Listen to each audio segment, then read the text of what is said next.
नमस्कार, अभिवादन। मैं दुर्गेंद्र चौहान। ये वक्त मंथन का है और आज हम बात CAA पर हो रही सियासत को लेकर करेंगे। केंद्र सरकार की तरफ से CAA को लेकर नोटिफिकेशन जारी कर दिया गया है, लेकिन विपक्ष किसी भी तरीके से इस मुद्दे को पचा नहीं पा रहा है या इस पूरे जो एक तरीके से सरकार की तरफ से एक बड़ा कदम है, इसको वो स्वीकार नहीं कर पा रहा है। लगातार विपक्ष की तरफ से CAA को लेकर विरोध के स्वर मुखर हैं। बंगाल के मुख्यमंत्री ममता बनर्जी ने तो यहाँ तक कह दिया कि भले ही मेरी जान क्यों ना चली जाए, लेकिन CAA को पश्चिम बंगाल में लागू नहीं होने दूंगी। तो वहीं AIMIM के नेता असदुद्दीन ओवैसी ने CAA को NRC से जोड़कर लोगों के बीच अपनी बात भी रखी। कांग्रेस की तरफ से इसे ध्रुवीकरण वाला कदम बताया जा रहा है। तो सवाल क्या है? सवाल इसको लेकर बार बार क्यों उठाया जा रहा है? और जो CAA है, ये क्या किसी धर्म के लिए कांटा है क्या? किसी राजनीति के लिए कांटा है क्या? क्या धार्मिक राजनीति का एक ये अंग है क्या? चुनावी 2024 के राजनीति का एक अंग है क्या? मंथन में आज इसी पर बात।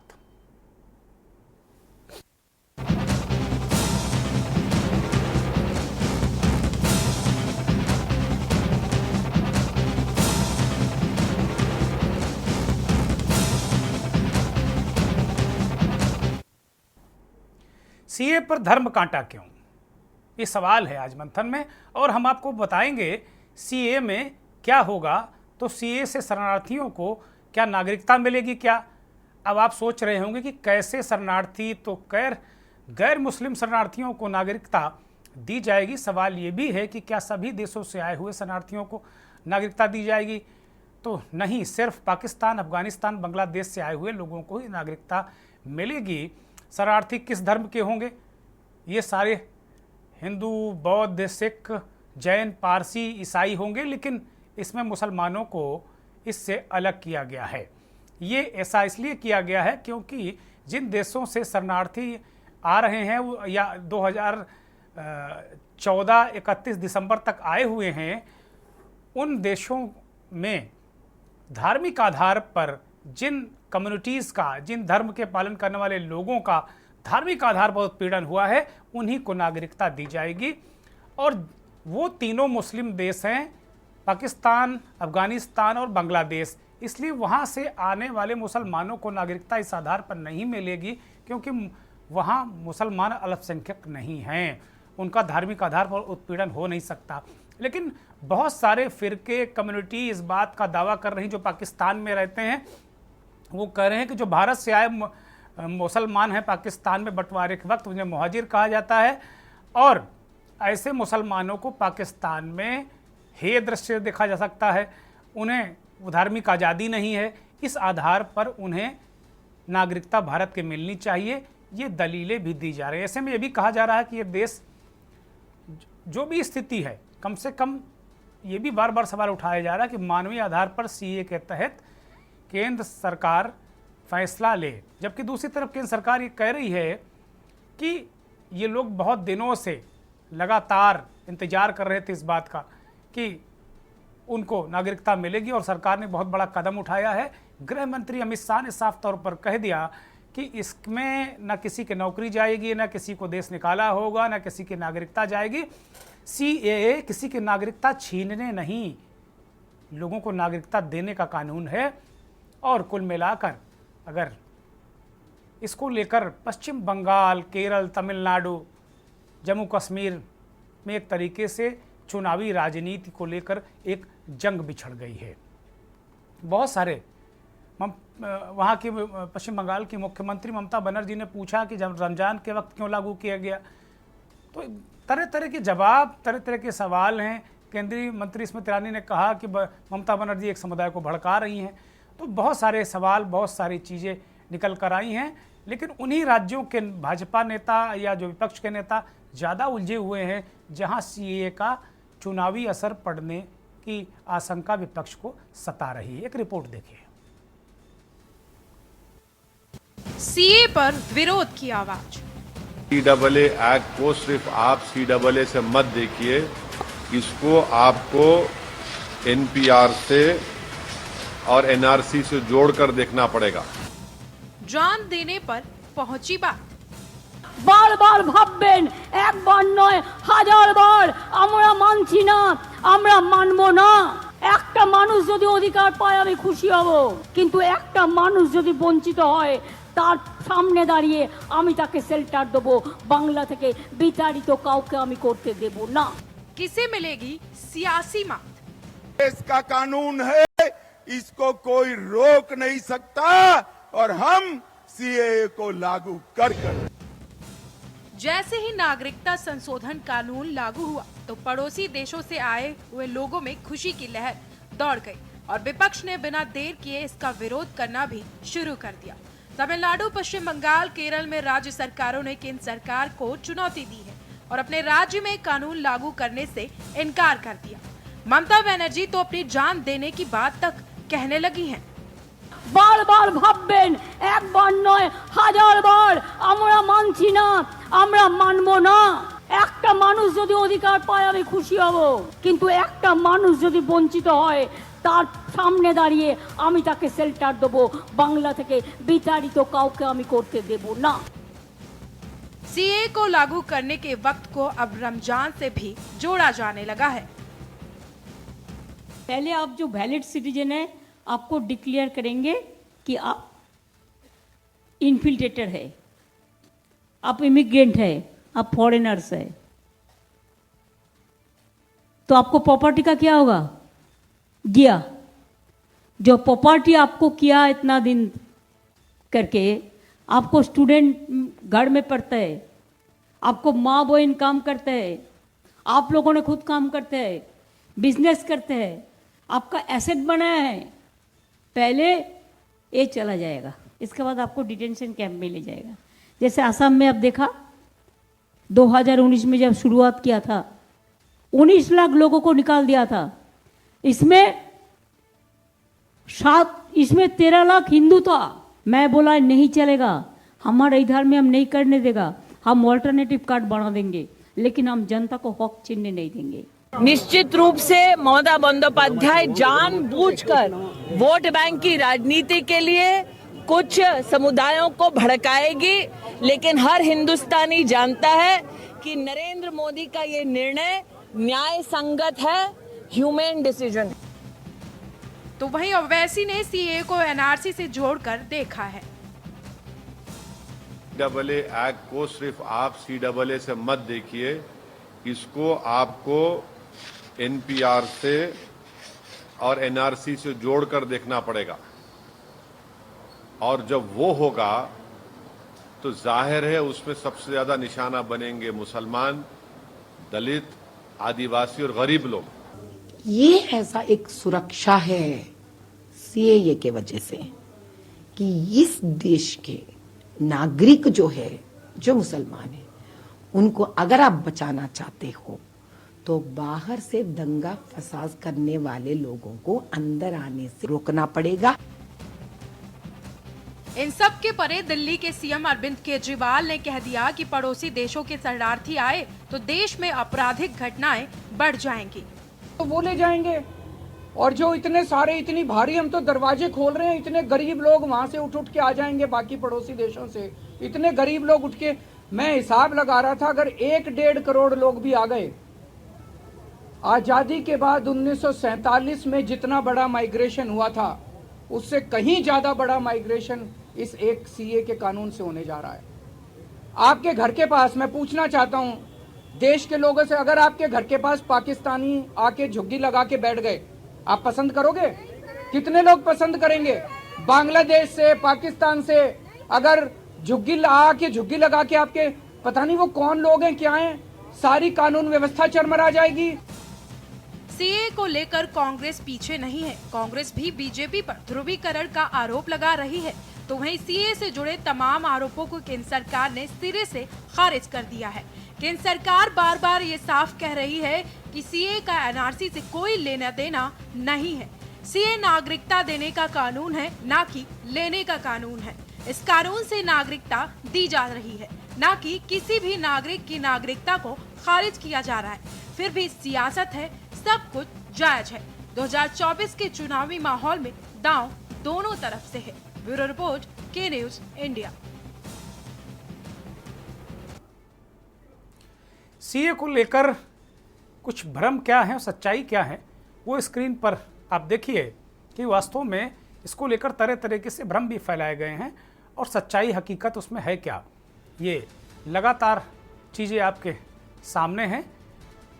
इन सब के बीच में भारतीय जनता पार्टी की तरफ से एक ट्वीट किया गया है, राष्ट्रीय टीम ने उसकी ट्वीट किया है। उस ट्वीट के अंदर ये तस्वीर ट्वीट की गई, नागरिकता संशोधन कानून CAA, और दिखाया गया कि प्रधानमंत्री जी एक छतरी लिए हुए हैं, उसमें उसके नीचे अल्पसंख्यक भी है, शरणार्थी भी है, मोदी की गारंटी और मोदी का परिवार है। वो कह रहे हैं सारे लोग इस छतरी नीचे मोदी का परिवार हैं, और वो कह रहे हैं अतिथि देवो भव, जो दूसरे देशों से जो आ रहे हैं, जो लोग आएंगे, नागरिकता जिनको मिलेगी वो उनको अतिथि का दर्जा दिया गया। वो कह रहे हैं ये हमारे लिए देवता के समान है। ये बीजेपी का विजन है, प्रधानमंत्री का विजन है, ये छतरी एक विजन है। नागरिकता संशोधन कानून की जो छतरी है उसके नीचे ये लोग पुष्पित और पल्लवित हो रहे हैं। अल्पसंख्यकों के लिए भी कोई दिक्कत नहीं है, अल्पसंख्यक आ रहे हैं वहाँ से लेकर सामान, अल्पसंख्यक शरणार्थी आ रहे हैं जो अन्य जगह अल्पसंख्यक रहे हैं, पाकिस्तान, बांग्लादेश और अफगानिस्तान में, अतिथि के रूप में उनका वो स्वागत कर रहे हैं। वो कह रहे हैं ये मोदी का परिवार है और ये मोदी की गारंटी है, CA मोदी का परिवार है। जो दूसरे देशों से शरणार्थी आएंगे उसको इस तरीके से, इस नज़रिए से बीजेपी उनको देख रही है, उनका स्वागत कर रही है। अब CA के आने के बाद कुछ रिएक्शन हैं। मुजफ्फरनगर उत्तर प्रदेश का वो इलाका है जो काफ़ी चर्चा में रहा है, वहाँ से एक रिएक्शन एक परिवार का आया, जरा उसको सुनिए। देखिए सर, बहुत ज़्यादा खुशी हुई है। कम से कम 4-5 घंटे में टीवी से हिला नहीं, देख रहा था और मुझे तो बहुत ज़्यादा खुशी हुई। मैंने कई लोगों को फ़ोन भी करे जो हमारे दिल्ली में है, देहरादून में है, कई रिश्तेदार रहते हैं, तो वो भी देख रहे थे, उनको भी बड़ी खुशी महसूस की। अभी उनको भी नागरिकता नहीं मिली है तो वो भी बहुत खुशी महसूस हो रही है। दिल्ली में तो ढोल नगाड़े बज रहे थे, हम देख रहे थे, वो भी हमारे रिश्तेदार थे, कुछ लोग तो उसमें भी हमारे रिश्तेदार थे और एक दूसरे को बधाई दे रहे थे। बस ये इंतज़ार है कब हमें वो पक्का वो समय आएगा, वो हमें मिल जाए, तो इसमें हमें ये आसानी हो जाएगी कि चले अब जो कमियां हैं हमारे, जो इसमें नहीं दे रहे थे, हम शरणार्थी समझ रहे थे, जैसे कि राशन कार्ड हुआ, वोट का अधिकार नहीं था, राशन कार्ड नहीं था, आधार कार्ड नहीं था, ऐसे कई चीज़ें थी जो हमें मिल नहीं रही थी, तो हमें आसानी हो जाएगी, वो मिल जाएगी, बन जाएगी। हमें बहुत खुशी हुई जब से हमने सुना है। रातों को अपनी नींद भी हमें नहीं आती, इतना खुशी हो रही है। और हम भगवान से दुआ करते हैं मोदी को लंबी उम्र भगवान दे, योगी मोदी जी को। हमारे बारे में उन्होंने सोचा, थोड़ा सा हम बहुत परेशान थे इसकी वजह से। सीए पाकिस्तान से हिंदुस्तान में आने की वजह क्या रही थी? वजह सर रीज़न यही था जी, वहाँ धर्म परिवर्तन की वजह से आए थे सर। वहाँ हमारी बहू बेटियों का इज्जत तोड़ते थे, धर्म परिवर्तन करते थे। मेन रीज़न तो यही था सर, वे अपने धर्म बचाने के लिए हमने यहाँ की शरण ली।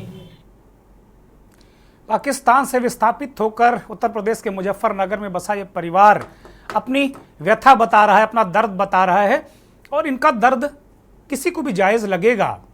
ये परिवार बताते हैं कि 47 साल से बिना नागरिकता के यहाँ पर रह रहा था, परिवार रह रहा है। ऐसे बहुत सारे परिवार पूरे देश में हैं। जैसा अरविंद केजरीवाल कह रहे हैं कि वो इतने सारे लोग आ जाएंगे, आपके बगल में झुग्गी डाल देंगे, बहुत सारे लोग रह रहे हैं। 2014 तक के ही लोगों को लिया जा रहा है, उस देश में हैं, मौजूद हैं। जो झुग्गी वगैरह डालनी थी वो डाल चुके हैं, अब कहीं ऐसी स्थिति नहीं है। लेकिन इसको लेकर एक राजनीतिक, क्या बीजेपी और उसकी सरकार ने क्या राजनीतिक फायदे के लिए ऐसा किया है? ऐन वक्त चुनाव के इतने सारे लोगों को क्या वो, चूँकि जाहिर सी बात है उनका राशन कार्ड नहीं है, वो वोट का अधिकार नहीं, तो इतने सारे लोगों को वोट का अधिकार मिलेगा, तो क्या बीजेपी अपने वोटों में इजाफा इसके जरिए कर रही है? एक माहौल बना के भी इजाफा कर रही है। बहुत सारे राज्यों में जहां उसको कड़ी चुनौती मिलती है, पश्चिम बंगाल या अन्य जो राज्य हैं सटे हुए, केरल वगैरह, वहाँ तो बीजेपी की कोई स्थिति बनती नहीं है, क्या वहाँ भी CA के जरिए कोई जड़ी जमाने की कोशिश है? बहुत सारे सवाल, बहुत सारे किंतु परंतु हैं। हमारे साथ मेहमानों का एक पैनल जुड़ चुका है। भारतीय जनता पार्टी के प्रवक्ता नेता अनिल गुप्ता जुड़े हुए हैं। अनिल गुप्ता, स्वागत, बहुत धन्यवाद। सदफ जफर हमारे साथ जुड़ गई हैं। सदफ जफर बहुत जानी मानी शख्सियत हैं और सीए के खिलाफ बहुत लंबा आंदोलन सदफ ने किया है। वो जेल भी गई हैं, बहुत संघर्ष किया है, कोर्ट के आदेश पर बाहर भी आई हैं। उनको हमने इस कार्यक्रम में बुलाया है क्योंकि हम ये जानना चाहते हैं कि वास्तव में ये कहा जा रहा है जब किसी की नागरिकता जाएगी नहीं, किसी को देश से निकाला नहीं जाएगा, किसी की नौकरी जाएगी नहीं, केवल नागरिकता देने का कानून है। गृह मंत्री जी बार बार ये कह रहे हैं, आज भी उन्होंने इस बात को लेकर स्पष्टीकरण दिया कि कुछ लोग भ्रम फैला रहे हैं। खासतौर पर केजरीवाल, भारतीय जनता पार्टी का आरोप है कि केजरीवाल और कांग्रेस पार्टी, ममता बनर्जी, ये लोग देश को गुमराह कर रहे हैं, एक वर्ग विशेष को गुमराह कर रहे हैं। पश्चिम बंगाल से हमारे साथ अवधेश चौधरी वरिष्ठ पत्रकार जुड़े हुए हैं, उनको भी हमने इसी मुराद से बुलाया है कि कम से कम वहाँ की स्थिति को बात कर सकें वो। सुशील वकील भी हमारे साथ वरिष्ठ पत्रकार हैं। आम आदमी पार्टी के नेता सुरेंद्र राठी हमारे साथ जुड़े हुए हैं, स्वागत आपका। और अल्लामा जमीर मुस्लिम स्कॉलर के तौर पर हमारे साथ जुड़े हुए सभी मेहमानों का बहुत स्वागत, बहुत धन्यवाद, बहुत आभार। सीधे सदफ की तरफ रुख करेंगे। सदफ जबर, क्या दिक्कतें क्या हैं? ये तो कह रहे हैं भाई, गृह मंत्री जी लगातार कह रहे हैं कि ये तो किसी की नागरिकता छीनेगा नहीं, तो बहुत अच्छा कानून है। अगर किसी को नागरिकता मिल जाती है तो उसमें दिक्कत क्या है? और जो लोग धार्मिक अल्पसंख्यक हैं दूसरे देशों में, वो भारत में आ रहे हैं, धर्म के आधार पर अगर उनका कोई उत्पीड़न किया गया है या भारत में 31 दिसंबर 2014 तक आ चुके हैं, तो उनको नागरिकता देने में क्या दिक्कत आ जाएगी? यहाँ रह रहे मुसलमानों को क्या एतराज़ हो सकता है? आप जैसे एक्टिविस्ट के एतराज़ के बिंदु क्या हैं सदफ? देखिए, आपने शुरू का एक कैप्शन था कि क्या सीए किसी एक धर्म के खिलाफ है, तो मैं उस पे ये कहूंगी कि ये सिर्फ और सिर्फ एक ही धर्म के खिलाफ है, वो है राज धर्म के खिलाफ। वो खिलाफ है उस धर्म के जो यकीन करता है वासुदेव कुटुंबकम में। ये उस धर्म के खिलाफ है जो भारत माँ शुरू से मानती आई है। और कुषाण, न जाने कितने लोग, खुद आर्यन आते गए और भारत माँ अपने यहाँ में समेटती गई। हालिया जो अगर देखें आप, तो जिस तरीके से टिबेटन्स आए थे और वो भी यहाँ पर बस गए, तो जिस तरीके से ये तमाम लोग आते रहे हैं, आप धर्म और जाति के आधार नागरिकता दे रहे हैं, वो संविधान का जो बेसिक चीज है उसके खिलाफ है। जो संविधान इक्वालिटी की बात करता है, बराबरी की बात करता है, आर्टिकल 14 की बात करता है, ये पूरी तरह से उसके खिलाफ। बहुत सारे ऐसे तमाम, आप अगर कोई सड़क पे प्यासा जाते रहे, क्या मैं उसका धर्म पूछ के उसको दूंगी पानी? अगर किसी का एक्सीडेंट हो जाए तो मैं क्या कहूंगी कि पहले धर्म बताओ अपना, या किस पार्टी को वोट देते हो, तब मैं ले जाके तुमको अस्पताल ले जाऊंगी? बेसिक इंसानियत है। कोई अपना मुल्क खुशी खुशी छोड़ के नहीं आता है। पाकिस्तान, बांग्लादेश, अफगानिस्तान से जो हमारे भाई आए हुए हैं, का दर्द वही है जो रोहिंग्या का है। मैं ये नहीं कह रही कि रोहिंग्या को अपने यहाँ जगह दे दीजिए, मैं ये हरगिज नहीं कह रही हूँ। मैं कह रही हूँ आप डिप्लोमेटिक एक तरफ अपनी टाइज बर्बाद कर रहे हैं, दूसरी तरफ भाई तमिलनाडु में बसे हुए तमिलियन से क्या आपको शिकायत है? जो कब के आए हुए श्रीलंका से बसे हुए हैं शरणार्थी कैंप में, उनको क्यों नहीं जगह दी गई? और सब कुछ जाने दीजिए, कश्मीरी पंडित जो आरएसएस के वजह से वहां से कश्मीर से विस्थापित हुए थे, आज भी रेफ्यूजी कैंप पे, वो तो भारतीय नागरिक हैं, उनको क्यों नहीं बसा पाए आज तक? ये किस बेस पे आप आरएसएस की बात कर रहे हैं, जरा समझाइए। मैं भी कश्मीरी पंडित हूँ, मैं भी 33 साल पहले वहां से लुट पिट के आया हूँ। आप किस बेस पे कह रहे हैं कि आरएसएस ने हमें भगाया? या आपको ये नजर नहीं आया उन्होंने हमारे औरतों के साथ रेप किया? हमारे सुशील जी, आप अपनी बारी का इंतजार करिए, बीच में बोलना ठीक नहीं है, बिल्कुल बोलना ठीक नहीं है। मैं आपके पास आऊंगा, एकदम धैर्य खोने की जरूरत नहीं है, एक राष्ट्रीय चैनल पर हैं आप, बोलिए सदफ। तो कश्मीरी कैंप में रह रहे पंडित रोज आंदोलन कर रहे हैं, उनको नौकरियां ठीक से नहीं करने दी जा रही है, थ्रेट की जिंदगी में जी रहे हैं, उनको क्यों नहीं अभी तक कर पाए? वो तो आपके अपने नागरिक हैं। तो बात सीधी सी ये है कि बेसिकली एक रात पहले, रमजान की एक रात पहले जान के इस तरह की चीजों को करके आप मुद्दों से भटकाना चाह रहे हैं। मुद्दा है बेरोजगारी, मुद्दा है महंगाई, मुद्दा है महिला सुरक्षा, मुद्दा है किसानों की एमएसपी। ये मुद्दे हैं जो भारत देश के नागरिक हैं, उनको तो आप सुकून से जीने नहीं दे पा रहे हैं। और आप बड़ी बड़ी बातें कर रहे हैं कि दूसरों को भी बुला के हम अपने यहाँ क्या करवाएंगे? थार से उनकी छाती पे गाड़ी चढ़वाएंगे? क्या करवाएंगे? उनकी औरतों का भी बलात्कार करवाएंगे? न्याय न मिलने पे अभी कानपुर में, जैसे हमीरपुर में 2 बेटियां झूल गई, उसके बाद बाप झूल गया फांसी के फंदे में, क्या उनको भी आप यही उनकी महिलाओं के साथ करवाएंगे? आखिर आप बुलवा के करेंगे क्या? ठीक है सदफ, ठीक है, ठीक है, ठीक है, हम आएंगे आपके पास। अनिल गुप्ता, बहुत सारे सवाल उन्होंने खड़े किए हैं, एक एक बहुत बहुत महत्वपूर्ण बिंदु है। ठीक है, वो कह रहे हैं कि भाई तमिलियंस को भी आपको देना चाहिए, जो श्रीलंका से आके बस गए, आके वो भी आपके नागरिक हैं। जो कश्मीरी पंडित विस्थापित हुए हैं उनको, उनका भी एक तरीके से स्थापन होना चाहिए। वो कह रहे हैं कि भाई ठीक है, रोहिंग्या को बिल्कुल मत घुसने दीजिए, लेकिन ये तो राजधर्म के खिलाफ है। अनिल गुप्ता जी, नमस्कार। नमस्कार। मेरी आवाज आ रही है आपको? हाँ हाँ, बोलिए, दर्शक सुन रहे हैं, बोलिए। हाँ, नहीं, देखिए, देश हमारा 1947 में आजाद हुआ, और वो जो उसके टुकड़े हुए वो धर्म के आधार पे हुए। इस्लामिक राज्य देश पाकिस्तान बना, और हम लोग रिपब्लिक बने, भारत। उसके बाद बांग्लादेश बना। जब देश आजाद हुआ तो करीब 20% से ज्यादा हिंदू पाकिस्तान में थे। नेहरू जी ने कहा कि अगर जब आपको जरूरत हो तो आ जाइए। बांग्लादेश बना। अफगानिस्तान में पता आपको 2 लाख से ज्यादा सिख थे। अब वहां पर जो हमारे हिंदू भाई, बौद्ध, सिख, जैन, पारसी, ईसाई, जो वहाँ माइनॉरिटी में थे, उनके साथ इन मुल्क के हुकूमों वालों ने या उन्होंने क्या किया, ये सबको जाहिर है। आज पाकिस्तान में माइनॉरिटी 3% भी नहीं है। इसी तरह से बांग्लादेश में और अफगानिस्तान में तो सिर्फ 500 से भी कम सिख बसे हैं। और 1947 से जो उन देशों में माइनॉरिटी थे और हमारे यहाँ मेजोरिटी में थे, हमारे हिंदू भाई बहन, सिख भाई बहन, जैन, ये सब आने शुरू हुए। और इनको मूलभूत सुविधाएं, क्योंकि देश के नागरिक नहीं थे, तो इनको देश में नहीं मिली। कोई झुग्गी में रह रहा है, कोई कहीं रह रहा है, कोई कहीं रह रहा है। 2019 के लोकसभा चुनाव में भारतीय जनता पार्टी ने अपने मैनिफेस्टो में, संकल्प पत्र में देश की जनता से कहा कि हम सत्ता में आने के बाद सिटीजनशिप अमेंडमेंट एक्ट 2019 लेके आएंगे। हमने डिक्लेयर किया, लोगों ने हमें मेजोरिटी दी, 303 सीटें दी, एनडीए की सरकार बनी। हमने 2019 में इसको पास किया। हमने डिक्लेयर किया, कोई चोरी छुपे नहीं किया। और आप अभी ये हमारी मैडम भी, बहन जी भी गुमराह कर रही थी, मैं उनको भी बता दूं, इस एक्ट में एक डेट है 31 दिसंबर 2014। ये कट ऑफ डेट है, कोई बुलाया नहीं जा रहा किसी को। 1947 से ज्यादातर कांग्रेस का देश में राज रहा है, और ये जितने भी लोग आए हैं, सिर्फ 6 साल वाजपेयी जी का राज था, मैक्सिमम कांग्रेस के राज में ये सारे लोग आए हैं। भाजपा के राज में तो आए भी नहीं है।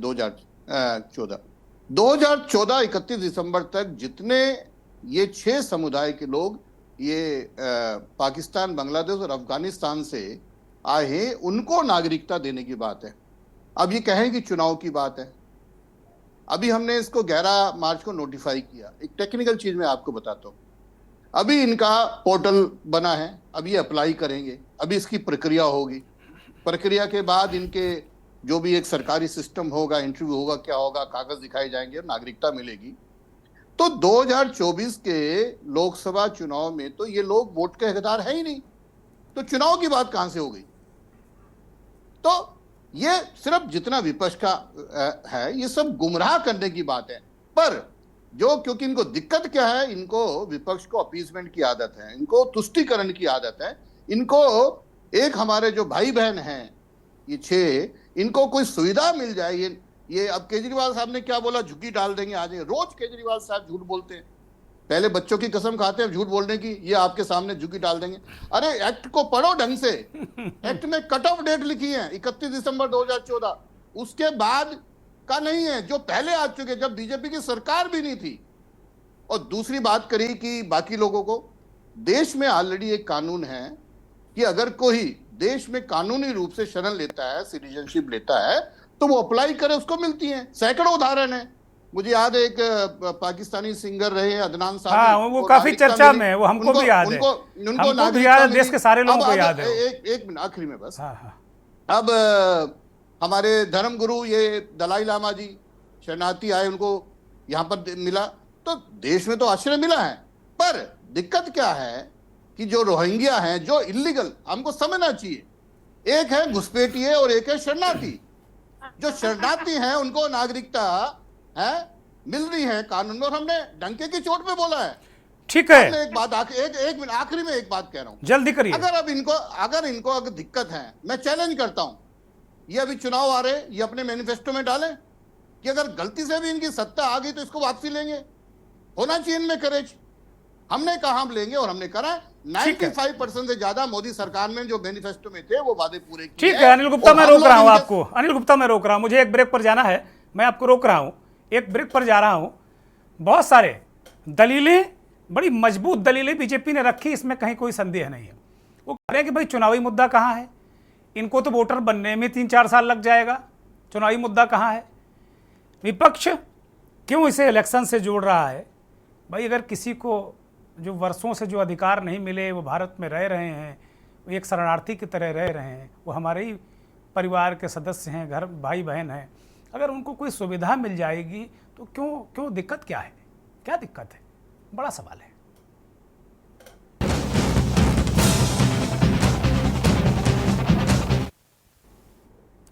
सीए पर धर्म काटा क्यों, ये बड़ा सवाल है।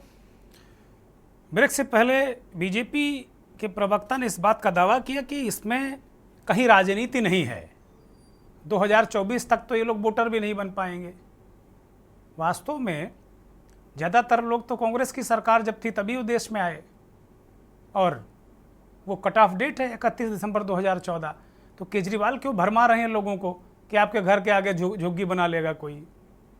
वास्तव में इस मसले को राजनीतिकरण क्यों किया जा रहा है, ये बड़ा सवाल है, और ये आरोप कांग्रेस और अन्य विपक्षी दलों पर मुख्य रूप से लग रहा है। सीधे रुख कांग्रेस के प्रवक्ता नेता मलिक जावेद की तरफ करूंगा। मलिक जावेद, आप लोग क्यों राजनीति कर रहे हैं, लोगों को क्यों भरमा रहे हैं भाई? सीधे सीधे जो लोग हैं, हमारे भाई बहन हैं, उनको अगर कोई सुविधा मिल जा रही तो आपको दिक्कत क्या है, क्या परेशानी है? राजनीतिक लाभ तो आप लेने की कोशिश कर रहे हैं और आरोप बीजेपी पे लगाते हैं आप लोग।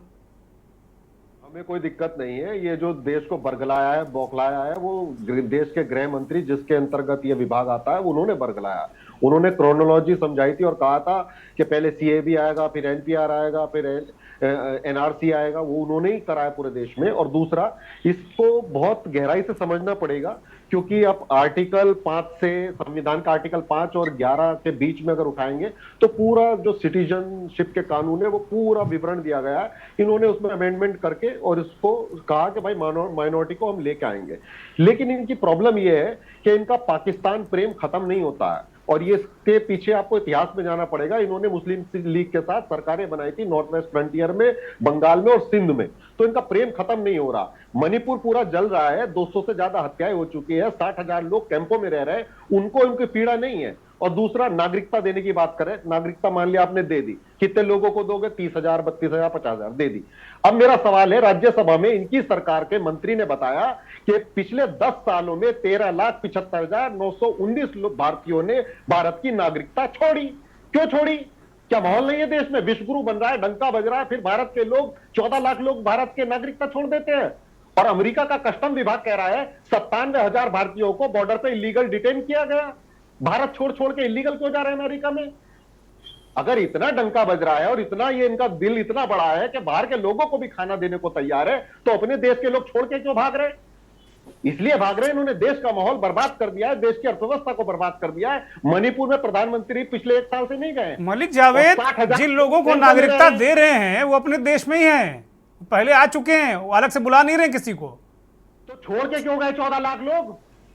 अब आप उलट सवाल पूछ रहे हैं। अभी आप कह रहे हैं सीए बहुत खराब है, अब आप पूछ रहे हैं कि अमेरिका क्यों चले गए लोग। चौहान साहब, एक तरफ से नहीं होता सवाल। आप नागरिकता दे रहे हो, दो, लेकिन 14 लाख भारतीयों ने क्यों छोड़ दी नागरिकता? इतना अच्छा सब कुछ हो रहा है, विश्वगुरु बन रहे हैं, 10 लाख का सूट हम भी पहन रहे हैं, 15 लाख हमारे खाते में आ गया है, तो फिर नागरिकता क्यों छोड़ रहे हैं? विश्वगुरु भारतीय बॉर्डर पे पकड़े जा रहे हैं, इलीगल तरीके से घुस रहे थे जी। जब डंका बज रहा है तो क्यों जा रहे हैं भाई ये लोग? डंकी चल रहा है, डंकी, डंका नहीं है, डंकी है।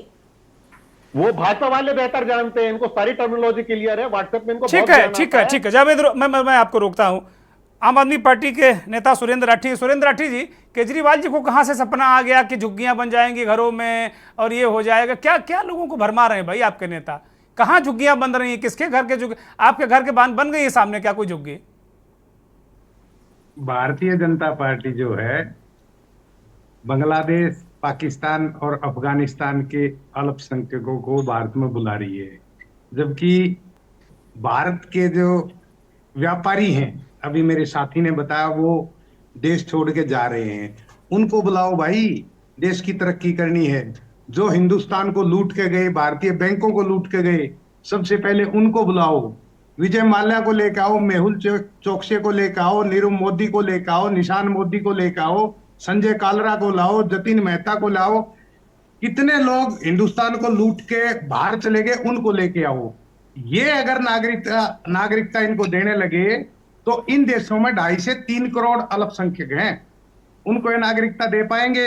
जहां तक मेरे साथी थे भाजपा के, कह रहे हैं कि 2014 से पहले के जो आए हुए हैं उनको नागरिकता देंगे। ये कह रहे हैं कि उनके वोट नहीं बढ़े हुए। भाई साहब आके देखो, गुड़गांव के अंदर 2 लाख के ऊपर विदेशी रह रहे, जिनके आपकी सरकार 500 रुपए में, 1000 रुपए में वोट कार्ड भी बना देती है, राशन कार्ड भी बना देती है, आधार कार्ड भी बना देती है। आप चेक करो नोएडा, दिल्ली के अंदर कितने बाहर के बैठे हुए हैं। हिंदुस्तान में अगर कोई इनके खिलाफ बोलता है तो उनको कहते हैं आप पाकिस्तान चले जाओ। मोदी जी, हिंदुस्तान के 80 करोड़ लोगों को तो गरीबी रेखा के नीचे पहुंचा दिया आपने। उनको तो राशन मुहैया नहीं करा रहे, आप इनको कहां से कराओगे? हमारे युवाओं को रोजगार दे नहीं रहे, उनको रोजगार के लिए आप कहते हैं कि इजराइल चले जाओ, जहां पर युद्ध चल रहा है। हमारे युवाओं को तो इजराइल भेज रहे हैं और उनको हिंदुस्तान में बुला रहे हैं, तो बड़ी दुर्भाग्य की बात है। ठीक है, लेकिन आप लोग डाइवर्ट क्यों करते हैं मुद्दों को? आप सीए पर बात करने आए हैं, आपके नेता कह रहे झुग्गी बना देंगे, बीजेपी कह रहे आप भरमा रहे हैं। इसका कोई कंक्रीट जवाब दीजिए भाई राठी साहब। अगर विदेशियों को हिंदुस्तान में बुला रहे हैं, यहाँ रोजगार क्यों नहीं पैदा कर रहे? इसका जवाब दे। ये कह रहे केजरीवाल झूठ बोलता है, सत्यवादी तो एक आप ही हैं हरिश्चंद्र के बाद। भारतीय जनता पार्टी वाले इतनी झूठ बोलते हैं कि जिसकी कोई सीमा नहीं है। ठीक है सुरेंद्र राठी, मैं आपको रोक रहा हूँ। बाकी मेहमान मैं आऊंगा सदफ, मैं आ रहा हूँ आपके पास, चूंकि बाकी मेहमानों को चर्चा में शामिल कर लूं। काफी वक्त हो गया, बाकी लोग इंतजार ही कर रहे हैं। वरिष्ठ पत्रकार और कश्मीरी पंडित जो पूरी कम्युनिटी है उससे ताल्लुक़ रखने वाले माफ़ कीजिएगा, हमारे साथ सुशील वकील साहब भी जुड़े हुए हैं। सुशील जी को नाराज़गी थी कि संघ ने, जैसा सदफ ने कहा था कि संघ ने उन्हें विस्थापित कर दिया, उस पर उनको एतराज़ था। सुशील जी, इसमें क्या दिक्कत है या कोई दिक्कत होनी चाहिए? आप लोगों की क्या पुनर्स्थापना हो गई क्या? बहुत सारे लोग जो कश्मीर में ऐसे इलाकों में नौकरी करते थे वो कह रहे हैं कि हमें ट्रांसफ़र जम्मू कर दो। बहुत सारे समस्याएं आई हैं। ओवरऑल इस सीए को आप लोग किस दृष्टिकोण से देखते हैं बतौर पत्रकार? देखिए ध्रुवेंद्र जी, ये जो इशू है ये मानवता का है। अब जो सदफ जी ने बोला कि आरएस वालों ने इनको निकाला, वहां से ये निकाला, मेरा सदफ जी से सवाल है, जब हमें वहाँ मारकाट किया जा रहा था, हमारे औरतों के साथ रेप वगैरह किए जा रहे थे, तब ये लोग कहाँ थे? तब ओवैसी जी कहाँ थे? तब कांग्रेसी नेता कहाँ थे? तब ये ममता बनर्जी कहाँ थे? तब केजरीवाल जी कहाँ थे? आज ये निकल पड़े कि देखो अब हमारा ये राग कह रहे हैं कि कश्मीरी पंडितों को यहाँ पर यह अभी तक ये नहीं किया, बसाया नहीं। हम कश्मीरी पंडित भारत के टूट वासी है, हमें भूखा रहना पड़े, हमें सड़कों पे सोना पड़े, हमें खाली पेट सोना पड़े, लेकिन हमें जरूरत नहीं है क्योंकि हम अपने देश में हैं, हम देश के रक्षक हैं, इसलिए हमें कोई जरूरत नहीं कोई हमसे कोई सहानुभूति करे। आप देख लीजिए, ये जो इशू है ये मानवता का इशू जो सीए है। अब कोई लोग अपने अपने इससे एक्सप्लॉइट कर रहे हैं।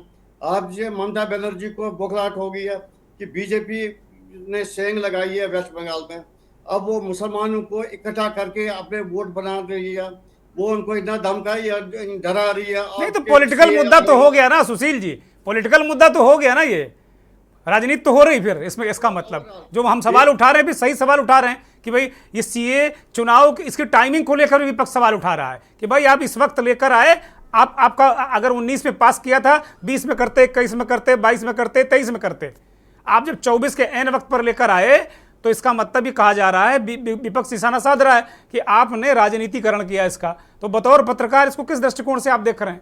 देख लीजिए, जो भी है, चाहे वो पॉलिटिकल पार्टी से बीजेपी ने क्या किया, हम मानवता का इशू देख रहे हैं। आप देखिए सदम जी ने एक और उठाया मुद्दा, तिब्बतियन यहाँ आ गए, वहां से ये आ गए, यहाँ सरदार आ गए, वो आ गए। लेकिन इसमें एक फर्क देख लीजिए, केजरीवाल को दिखा कि कश्मीर से, पाकिस्तान से या बांग्लादेश से हिंदू आएंगे ये करेंगे, उनको नहीं दिख रहा है जो बांग्लादेश से 1.5 करोड़ लोग इंडिया में आए हैं, जो बस रहे हैं, जिनको अभी यहाँ पर सारी सुविधाएं मिल रही है। आप देखिए वहां से आए, बर्मा से आ गए रोहिंग्या, जहाँ दिल्ली में 10,000 रुपये उनको पर महीना दिया जा रहा है, बिजली मुफ्त है, पानी मुफ्त है, इनको वो लोग नजर नहीं आ रहे हैं। दूसरा जो मुद्दा है, वो तिब्बतियन लोग यहाँ से आ रहे हैं, इतने सालों से बैठे हैं, एक भी वाक हमने इस वारदात नहीं किया टेररिज्म का। अब बांग्लादेशी आते हैं, जो भी चोरी होती है, डकैती, कार लिफ्टिंग होती है, बांग्लादेश में पाए जाते हैं। ऐसे जो रोहिंग्या है, जम्मू में पठानकोट में अटैक हुआ मिलिट्री बेस पे, उसमें रोहिंग्या की इन्वॉल्वमेंट पाई गई, क्योंकि उसके बगल में वो रोहिंग्या की बड़ी कॉलोनी आई है। दिल्ली में जो गुड़गांव में जो नूह में वाकया हो गया, उसमें रोहिंग्या की ये पाई गई शामिल। इसलिए ये वो लोगों के लिए सीए है। पाकिस्तान में आप बिलीव नहीं करेंगे, 10 साल की बेटियों को घर में जाके मौलवी है 5 आ जाते, आपकी बेटी को हमारे ऐसे लड़के से शादी करनी है, कोर्ट में जाते, कोर्ट के अंदर वो होते हैं, कोर्ट रूम में माँ बाप को आने नहीं देते हैं, आधे घंटे के बाद निकलते हैं वहां से, देखो जी आपके बेटी ने धर्म परिवर्तन यहाँ चेंज कर दिया। पाकिस्तान में जितने भी जलानी आपने ये थी शमशान भूमियां, उनको हटाया गया, मंदिर हटाए गए। अफगानिस्तान में इतनी बुरी हालत होगी, सरदार बेचारे गुरु नानक जी और गुरु ग्रंथ साहब को सर पे उठा के हिंदुस्तान लेके आ गए, गुरुद्वारे को ताले लगे हुए हैं। बांग्लादेश में देख लीजिए 40% हिंदू थे जब पार्टीशन हो गया, आज क्या है वहाँ 8%। हाँ, वहाँ तो युद्ध जैसी स्थिति थी पिछले दिनों अफगानिस्तान में, जिस तरीके से देखा गया पिछले बार अफगानिस्तान में, वो तो इशू तो वहाँ युद्ध जैसे हालात थे, गुरुद्वारे बंद हुए, बहुत सारी चीजें बंद हुई, तो सबके सामने ही है।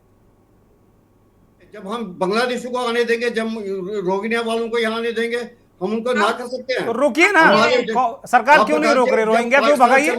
कौन रोहिंग्या के पक्ष में कौन खड़ा है? सरकार भगाए उनको, उनके लिए नहीं कर सकते। वो भी हिंदू तो हमारे तो एक टाइम हमारे नेशन के ठीक है, ठीक है, मैं रोक रहा हूँ सुशील जी, मैं आपको रोक रहा हूँ। सदफ, एक छोटा सा कमेंट आप करना चाहें तो बाकी भी मेहमानों के पास जा रहा हूँ, बोलिए।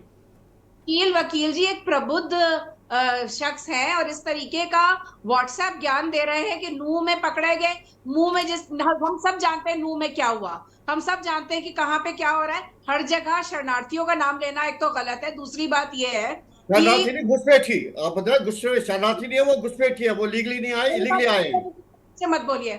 दूसरी बात ये है कि जो बात कर रहे हैं कि आरएसएस, तो वहां पे गवर्नर थे जगमोहन जी, उनकी विश्वनाथ प्रताप सिंह की सरकार थी, बीजेपी के गठबंधन में इन्हीं का बनाया हुआ होम मिनिस्टर थे मुफ्ती मोहम्मद सईद, जब वहां पे 90 में ये हुआ है। और हम कहाँ थे? हम तब भी विपक्ष में थे, हम तब भी आवाज उठा रहे थे। आज जैसे हम आवाज उठा रहे हैं दूसरे मजलूमों के लिए, हम तब कश्मीरी पंडितों के लिए आवाज उठा रहे थे। गलत बात है आपकी। भाजपा खड़ी होकर, ठीक है सदफ, ठीक है, आपकी बात आ गई, आपकी बात आ गई। मैं अल्लामा जमीर के पास जाऊंगा। जमीर साहब, अभी बहुत सारी जो चीजें निकल कर आई कि भाई धर्म परिवर्तन, अत्याचार इन लोगों के साथ में हुआ। अभी एक परिवार का हमने दर्द सुनाया, जो मुजफ्फरनगर से हमने उनका बयान मंगवाया है इस घटनाक्रम के बाद जो सीए लागू हुआ। वो कह रहे हैं कि भाई उनके ऊपर जबरन अत्याचार किए गए, पाकिस्तान में जबरन धर्म परिवर्तन, उनकी जनानियों के साथ बहुत हरकतें की गई। तो क्या ऐसे लोगों को नागरिकता देना क्या जायज़ नहीं है? क्या मानवता नहीं कहती? क्या ये मानवता का प्रश्न नहीं है क्या? जमीर साहब, इसको कैसे धर्म के चश्मे से कैसे देख सकते हैं हम? जमीर साहब बोलिए, आपकी आवाज नहीं मिल रही मुझे।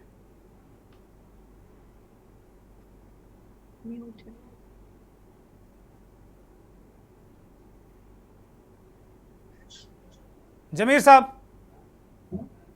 जी आवाज आई? हाँ बोलिए, फरमाइए। देखिए, हुबुल वतनुल ईमान, वतन की मोहब्बत ईमान है।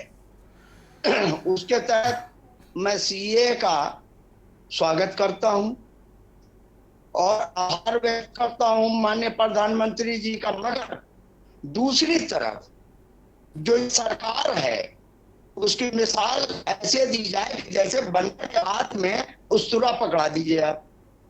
तो वो हरकतें सही है। और फंडामेंटल ऑफ इस्लाम में चीजें हैं जिसमें ईश्वर के बाद, अल्लाह के बाद, तौहीद के बाद अगर दूसरा नंबर आता है वो जस्टिस का आता है, यानी अदल का, इनका। अगर आप गैर मुनसिफ हैं, इंसाफ नहीं कर सकते हैं, तो आपके हर चीज, कोई भी आप धार्मिक क्रियाकलाप करने स्थिल है मुसलमान के तहत। दूसरे ये है कि ये आप बताएं कि जितनी जातियों को आपने समेटा है अल्पसंख्यक बना करके या अल्पसंख्यक मान करके, आप उनमें से ये बताएं कि कौन किसके ऊपर सामूहिक यानी हमले हुए हैं, आत्मघाती हमले हुए हैं। मगर मुसलमानों में भी एक शिया वर्ग है जिसके ऊपर आज भी मस्जिदों में, अफगानिस्तान, पाकिस्तान, कहीं भी आप देख लें, वहां पर सामूहिक मस्जिदों में आत्मघाती हमले हो रहे हैं, जहां वो सैकड़ों की तादाद में बच्चा, बूढ़ा, जवान सब शहीद होता है। आपने उनके साथ इंसाफ नहीं किया। आप एक एक दो को देख रहे कि इनके साथ बलात्कार हो गया, तो ऐसे तो मुल्क में हमारे अगर एक दिन का वो देख लीजिए आंकड़ा, तो सैकड़ों के साथ बलात्कार हो जाता है, सैकड़ों लोग कत्ल हो जाते हैं। तो आपने उन मुसलमानों को वंचित कर दिया अपने न्याय से कि जिनका सामूहिक, जिनकी हत्याएं हो रही हैं मस्जिदों में आत्मघाती आज भी ब्लास्ट हो रहे हैं। आप डेली यानी देख रहे होंगे, आपके पास अच्छा तजुर्बा है, हर चीज है, मगर इन सब चीजों के बावजूद आपने अभी तक आप कह रहे हैं। ठीक है अल्लामा जमीर, आपकी बात काम भर की बात आ गई लगभग, आपकी आवाज़ हमें स्पष्ट नहीं मिल रही है। मैं एक रिएक्शन चाहता हूं उसमें। अनिल गुप्ता भारतीय जनता पार्टी के नेता हमारे साथ जुड़े हैं, वो एक सवाल उठा रहे हैं कि पाकिस्तान में सिया पर अत्याचार होता है और धर्म के आधार पर होता है। ठीक है, वो इस्लाम में ही है, लेकिन वो उनके तौर तरीके अलग हैं, उन पर हमले होते हैं, उनको आपने वंचित कर दिया। नहीं, तौर, अब एक बात बोले, तौर तरीके अलग नहीं है। कुरान एक है, जो वो दूसरा विरोधी मानता है वो भी है। भाई अगर तौर तरीका अलग है तो काबे में हज मना कर दो शियों को, नहीं शिया मुसलमानों को। जमीर साहब आपका एतराज क्या है? मैंने समझ नहीं पा रहा हूं। मेरा एतराज ये है कि आपने शिया मुस्लिम वर्ग को, अगर आपने आम तरीके से मुसलमानों को आप नागरिकता नहीं दे सकते थे, तो उन शिया मुस्लिमों को आप नागरिकता आप दे दें कि जो पीड़ित है इन मुल्कों में। ठीक है अनिल गुप्ता, ठीक है, इसका जवाब ले लेते हैं। अनिल गुप्ता बोलिए, दीजिए जवाब।